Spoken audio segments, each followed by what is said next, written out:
Em 1976, algo aconteceu na Alemanha que fez o Vaticano reconsiderar completamente seus protocolos de exorcismo.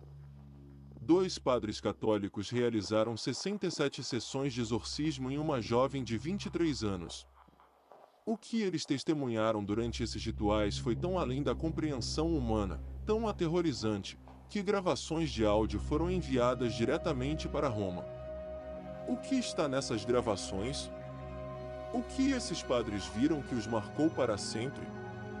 E por que esse caso específico se tornou o exorcismo mais documentado e controverso da história moderna da Igreja? Fique até o final, porque o que você vai descobrir vai mudar sua compreensão sobre a realidade da batalha espiritual. Antes de conhecermos o caso, é essencial entender quem foi essa jovem. Anneliese Michel nasceu em 1952 em Klingenberg, uma pequena cidade da Baviera, Alemanha. Ela cresceu em uma família profundamente católica e praticante. Era uma jovem normal, estudante dedicada, gentil com todos ao seu redor, com planos de se tornar professora. Em 1968, aos 16 anos, ela sofreu seu primeiro ataque convulsivo. Os médicos diagnosticaram epilepsia e iniciaram tratamento com medicamentos anticonvulsivos. Mas algo estava errado. Muito errado. Anneliese começou a ter experiências que os médicos não conseguiam explicar. Ela via rostos demoníacos durante suas orações. Ouvia vozes que a insultavam e blasfemavam contra Deus. Sentia repulsa física ao se aproximar de objetos sagrados. Durante 5 anos, ela passou por diversos tratamentos psiquiátricos. Tomava até 4 medicamentos diferentes por dia. Mas sua condição só piorava. Em 1973, convencida de que não se tratava de doença mental, Anneliese e sua família procuraram a Igreja Católica pedindo um exorcismo. A Igreja Católica não realiza exorcismos facilmente. Existe um protocolo rigoroso, estabelecido no ritual romano, que deve ser seguido. Primeiro, todas as possibilidades médicas e psiquiátricas devem ser descartadas. É necessário que haja sinais claros de possessão demoníaca autêntica. Os principais sinais incluem aversão violenta ao sagrado, conhecimento de línguas nunca estudadas, força física sobre-humana e conhecimento de coisas ocultas. O padre Ernstelt foi o primeiro a avaliar o caso de Anneliese. Ele passou meses observando e documentando os sintomas. E o que ele testemunhou o convenceu: aquilo não era epilepsia. Não era esquizofrenia.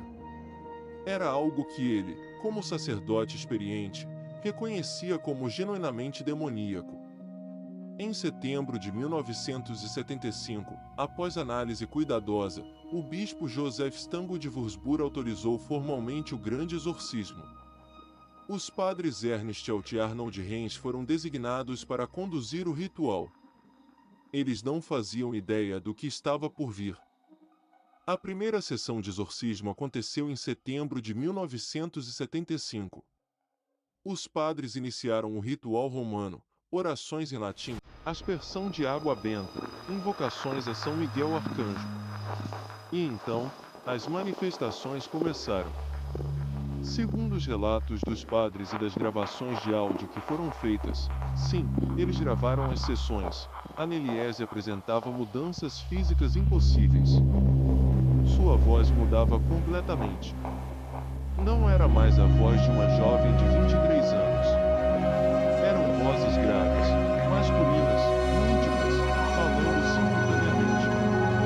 As entidades que se manifestavam se identificaram. Eles se diziam ser Lúcifer, Judas Iscariotes, Nero, Caim, Hitler e diversos demônios menores. Os padres perguntavam em latim complexo, de formulações medievais que um estudante alemão jamais poderia conhecer. E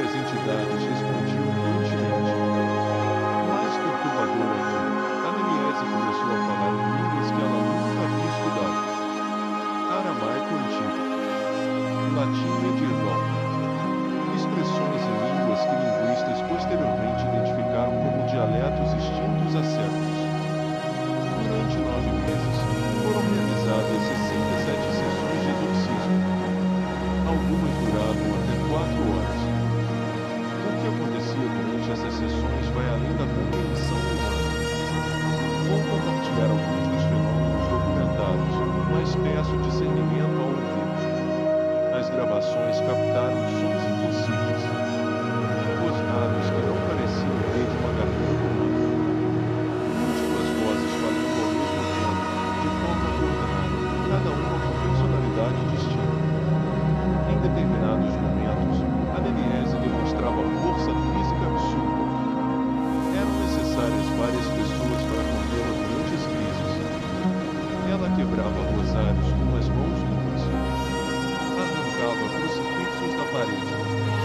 Cuspia água benta como se fosse ácido em sua boca. Mas o mais perturbador eram as informações que as entidades revelavam. Durante uma sessão, uma das entidades revelou detalhes íntimos sobre pecados ocultos de pessoas presentes na sala, coisas que Anneliese jamais poderia saber. Os padres exorcistas relataram que, em alguns momentos, o quarto ficava gelado instantaneamente. Objetos se moviam sozinhos. Havia um odor pútrido que surgia do nada e desaparecia sem explicação.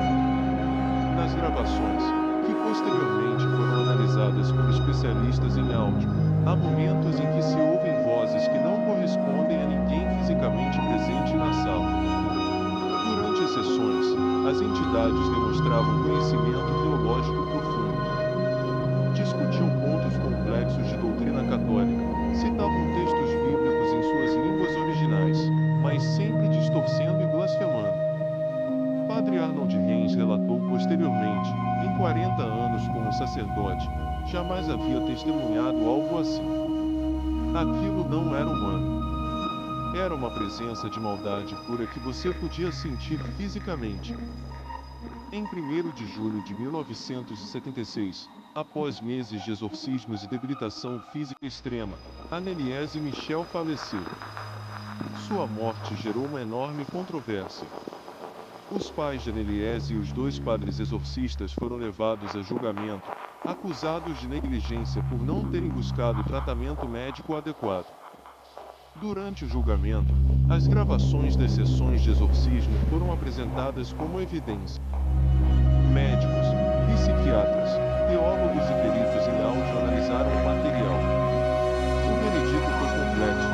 Os pais e padres foram considerados culpados de homicídio negligente, mas receberam apenas penas suspensas. O tribunal reconheceu que agiram com boa intenção, embora de forma equivocada. Mas o que o Vaticano concluiu? A Igreja Católica conduziu sua própria investigação interna. As conclusões nunca foram totalmente divulgadas publicamente, mas resultaram em mudanças significativas nos protocolos de exorcismo. Em 1999, o Vaticano revisou oficialmente o ritual romano de exorcismo pela primeira vez em 400 anos. As novas diretrizes enfatizam consulta obrigatória a médicos e psiquiatras, múltiplas avaliações antes de autorizar exorcismo, e acompanhamento médico durante todo o processo. Até hoje, o culto de Anneliese Michel no Virgem recebe milhares de peregrinos todo ano. Alguns a consideram uma vítima. Outros, uma mártir da batalha espiritual. As gravações das sessões de exorcismo ainda existem e foram parcialmente estudadas por pesquisadores. Elas continuam sendo um dos documentos mais controversos e perturbadores nos arquivos da Igreja.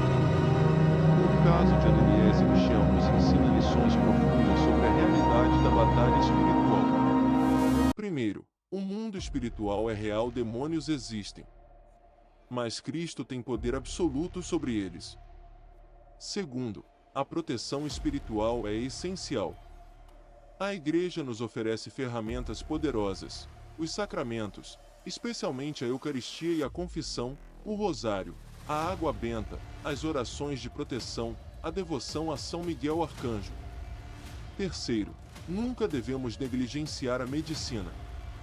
Deus age também através dos médicos. Discernimento é essencial. Não podemos atribuir ao demônio o que pode ser tratado pela medicina, nem ignorar a realidade espiritual quando ela se manifesta.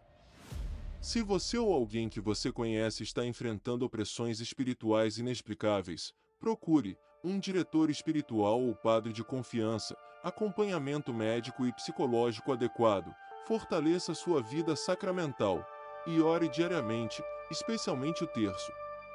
Lembre-se sempre: se Deus é por nós, quem será contra nós? Romanos, capítulo 8, versículo 31. São Miguel Arcanjo, defendei-nos no combate.